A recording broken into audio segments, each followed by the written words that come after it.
Bonjour, ça y est, nous y sommes au 4e épisode. Ensemble, aujourd'hui, nous allons nous préparer à accueillir les textes pour le 3e dimanche du temps du carême. Allez, c'est parti, on y va tout de suite avec le Père Christophe Dansette. Chers amis, nous voici maintenant au 3e dimanche de carême. Et l'évangile de ce dimanche, c'est vraiment un épisode clé pour tous ceux qui se posent la question de devenir chrétien. Jésus va y rencontrer une Samaritaine, c'est-à-dire pour lui quelqu'un qui ne partage pas sa foi. Les Samaritains, c'est un peuple qui a une origine commune avec les Juifs, mais ils ont progressivement pris leur distance, et à l'époque de Jésus, ils prient Dieu sur le mont Garizim et ne vont pas prier avec les Juifs à Jérusalem. Ce peuple samaritain existe encore de nos jours. À l'époque de Jésus, les deux communautés, Juifs et Samaritains, se méprisaient mutuellement. Or, la femme que Jésus croise dans cet évangile va être assez surprise de voir que Jésus s'intéresse à elle. C'est quelqu'un qui, au fond d'elle-même, a une énorme attente. On peut supposer qu'elle n'est pas très heureuse dans la vie. Elle vient au puits chercher de l'eau à l'heure de midi. Et ça, c'est déjà un indice. Elle vient à l'heure où personne ne sort. Elle veut être sûre de ne rencontrer personne. Et on peut imaginer qu'elle est mal vue dans le village. On va apprendre plus tard qu'elle a déjà été mariée 6 fois et qu'elle vit avec un 7e homme, et ça laisse penser qu'elle ne doit pas non plus être très heureuse dans sa vie affective. Et à cette femme qui vient chercher de l'eau, Jésus va parler d'une source d'eau vive, une eau telle que ceux qui en boivent n'ont plus soif. Elle va découvrir qu'elle a effectivement cette espèce d'énorme soif en elle. Elle va demander à Jésus « Donne-moi de cette eau ». Elle va lui demander qu'est-ce qu'il faut faire pour prier le Dieu véritable. Et elle se pose la question, est-ce qu'il faut aller à Jérusalem ou sur le mont Garizim ? Jésus va commencer à lui enseigner la prière en esprit et en vérité. Jésus va aller appuyer là où ça fait mal. Il va pointer le problème de la succession des maris comme pour l'inviter concrètement à changer de manière de vivre.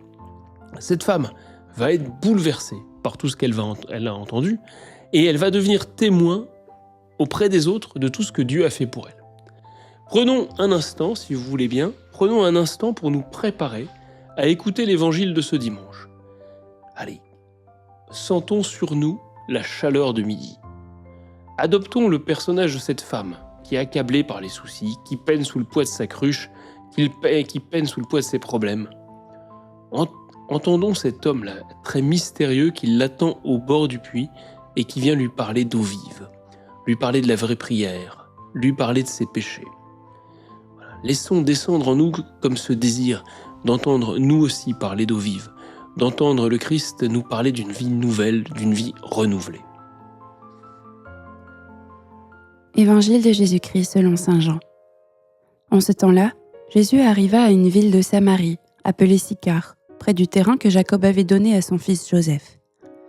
Là se trouvait le puits de Jacob. Jésus, fatigué par la route, s'était donc assis près de la source. C'était la 6e heure, environ midi. Arrive une femme de Samarie qui venait puiser de l'eau. Jésus lui dit « Donne-moi à boire ». En effet, ses disciples étaient partis à la ville pour acheter des provisions. La Samaritaine lui dit « Comment, toi, un Juif, tu me demandes à boire, à moi, une Samaritaine ?» En effet, les Juifs ne fréquentent pas les Samaritains. Jésus lui répondit « Si tu savais le don de Dieu, et qui est celui qui te dit « Donne-moi à boire », c'est toi qui lui aurais demandé, et il t'aurait donné de l'eau vive. » Elle lui dit « Seigneur, tu n'as rien pour puiser, et le puits est profond. D'où as-tu donc cette eau vive ? Serais-tu plus grand que notre père Jacob qui nous a donné ce puits, et qui en a bu lui-même avec ses fils et ses bêtes ?» Jésus lui répondit « Quiconque boit de cette eau aura de nouveau soif, mais celui qui boira de l'eau que moi je lui donnerai n'aura plus jamais soif. Et l'eau que je lui donnerai deviendra en lui une source d'eau jaillissant pour la vie éternelle. » La femme lui dit « Seigneur, donne-moi de cette eau, que je n'ai plus soif et que je n'ai plus à venir ici pour puiser. » Jésus lui dit « Va, appelle ton mari et reviens. » La femme répliqua « Je n'ai pas de mari. » Jésus reprit « Tu as raison de dire que tu n'as pas de mari. Des maris, tu en as eu 5, et celui que tu as maintenant n'est pas ton mari. Là, tu dis vrai. » La femme lui dit « Seigneur, je vois que tu es un prophète. » Eh bien, nos pères ont adoré sur la montagne qui est là, Et vous, les Juifs, vous dites que le lieu où il faut adorer est à Jérusalem. » Jésus lui dit, « Femme, crois-moi, l'heure vient où vous n'irez plus ni sur cette montagne, ni à Jérusalem pour adorer le Père. Vous adorez ce que vous ne connaissez pas. Nous adorons ce que nous connaissons, car le salut vient des Juifs. Mais l'heure vient, et c'est maintenant, où les vrais adorateurs adoreront le Père en esprit et vérité. Tels sont les adorateurs que recherche le Père. Dieu est esprit, et ceux qui l'adorent, c'est en esprit et vérité qu'ils doivent l'adorer. » La femme lui dit, « Je sais qu'il vient le Messie, celui qu'on appelle Christ. Quand il viendra, c'est lui qui nous fera connaître toutes choses. » Jésus lui dit, « Je le suis, moi qui te parle. » À ce moment-là, ses disciples arrivèrent. Ils étaient surpris de le voir parler avec une femme. Pourtant, aucun ne lui dit « Que cherches-tu » ou bien « Pourquoi parles-tu avec elle ?»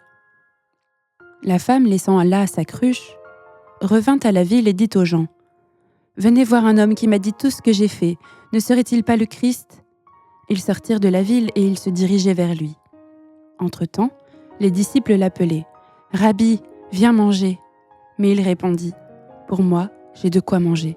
C'est une nourriture que vous ne connaissez pas. » Les disciples se disaient entre eux, « Quelqu'un lui aurait-il apporté à manger ?» Jésus leur dit, « Ma nourriture, c'est de faire la volonté de celui qui m'a envoyé et d'accomplir son œuvre. Ne dites-vous pas, encore 4 mois et ce sera la moisson. Et moi je vous dis, levez les yeux et regardez les champs déjà dorés pour la moisson. Dès maintenant, le moissonneur reçoit son salaire. Il récolte du fruit pour la vie éternelle, si bien que le semeur se réjouit en même temps que le moissonneur. Il est bien vrai le dicton. L'un sème, l'autre moissonne.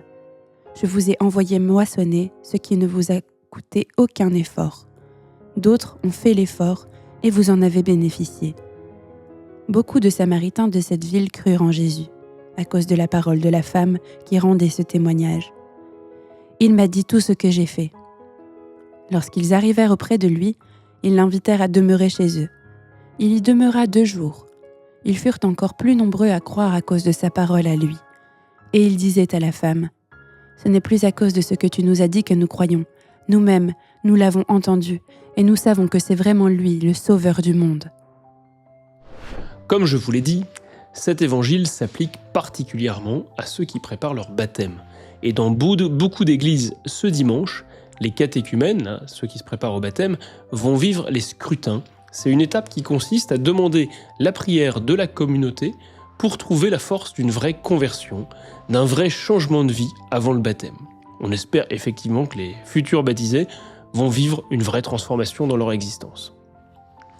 Mais on peut se poser la question, quand on est déjà baptisé depuis longtemps, où peut-on trouver l'eau vive ? Où va-t-on pouvoir trouver la source jaillissante qui va nous renouveler ? Je crois, moi, que cela nous est donné dans l'Eucharistie, dans la messe. Quand tu participes à la messe, c'est effectivement comme si tu allais boire à la source. Tu écoutes la parole de Dieu, et cette parole de Dieu vient réveiller en toi le désir d'une vie chrétienne véritable. En général, c'est une parole qui te bouscule, c'est rarement une parole qui te conforte. Tu te mets ensuite devant le sacrifice de Jésus. Tu vois Jésus, vrai Dieu et vrai homme, qui donne sa vie par amour pour toi et par amour pour le monde, par amour de la vérité. Tout ça pour faire la volonté du Père. En fait, tu te remets devant ce qu'il y a de plus essentiel. Et tu sens bien, à ce moment-là, que tu n'es pas tout seul. Tu es au cœur d'une communauté réunie autour de son Seigneur. Et ça fait du bien, cela redonne de la force, ça donne envie de vivre en chrétien. On se sent profondément mieux.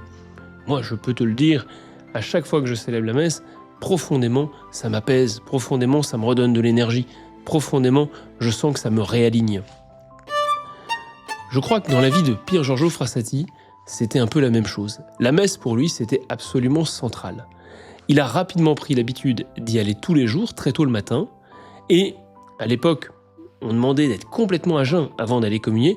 Il n'hésitait pas, quand il faisait une ascension en montagne, il n'hésitait pas à faire des kilomètres d'ascension à jeun pour pouvoir communier après cette course. Alors je ne te recommande pas forcément de faire pareil, mais c'est admirable de voir à quel point l'Eucharistie était centrale. Il va aussi aimer les temps d'adoration nocturne et des longs temps de prière où il va pouvoir se mettre devant le Seigneur. Pier Giorgio, il disait comme ça à des gars qu'il essayait de motiver, « Nourrissez-vous du pain des anges ». Vous y trouverez la force pour mener les luttes intérieures, les combats contre les passions et contre toute adversité. Il nous invite à nous laisser consumer par le feu eucharistique. Il nous promet qu'on va y trouver la paix. Alors l'effort que je vous propose pour cette semaine est assez simple. Essayez de vivre pleinement l'Eucharistie.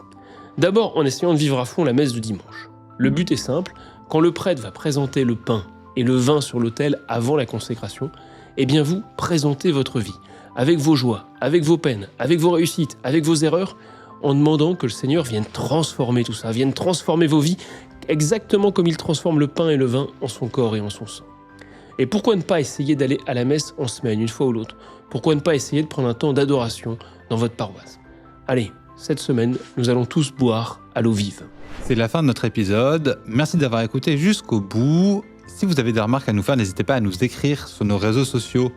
Kristen Lille, notamment sur Instagram par exemple. Ce podcast vous est proposé par la pastorale des jeunes du diocèse de Lille, Kristen Lille. N'oublie pas de t'abonner.